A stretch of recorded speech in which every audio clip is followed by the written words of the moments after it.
జ్ఞానయోగం.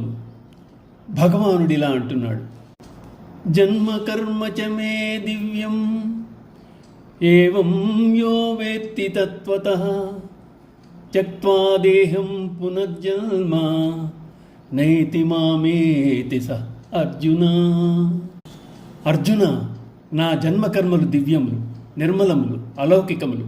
నా ఈ తత్వరహస్యమును తెలుసుకున్నవాడు మరల జన్మింపడు సరిగదా, అట్టివాడు నన్నే చేరుకుంటాడు. భగవంతుని తెలుసుకొనుట సాధన. సాధన వలన భగవంతుని పొందుట సాధ్యం.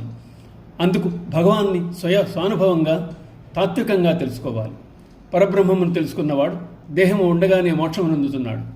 భగవద్ధ్యాన నిరతుడైన వాడు భగవంతుని చేరుకుంటున్నాడు. బ్రహ్మవిద్ బ్రహ్మైవ భవతి అని ఉపనిషత్తుల్లో చెప్పినట్లు బ్రహ్మమును తెలుసుకున్నవాడు బ్రహ్మమే అవుతున్నాడు. ద్వీతరాగ భయక్రోధ మన్మయా మాముపాశ్రితా బహవో జ్ఞాన తపసా పూత మద్భావ మాగతా. రాగ భయక్రోధములు విడిచిపెట్టిన వారు, దృఢమైన భక్తితో స్థిర బుద్ధితో నన్ను ఆశ్రయించిన భక్తులు పెక్కుమంది జ్ఞాన తపస్సంపన్నులై పవిత్రమైన వారై నా స్వరూపమునే పొంది ఉన్నారు. జ్ఞానమనగా రాగ భయక్రోధములను విడిచిపెట్టుట, భగవద్భక్తుడై ఉండుట, భగవంతుని ఆశ్రయించుట.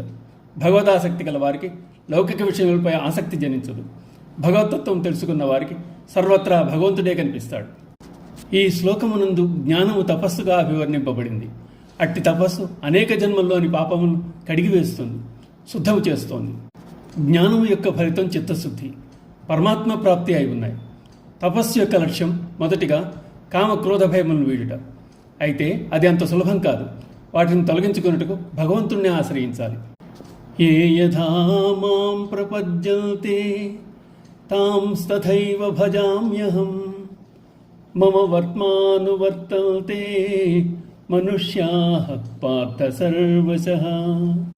పార్థ, భక్తులు నన్ను ఏ విధంగా సేవించెదరో వారిని ఆయా విధములుగానే అనుగ్రహించెదను. మనుష్యులందరూ వివిధమైన రీతుల్లో నా మార్గమునే అనుసరిస్తారు.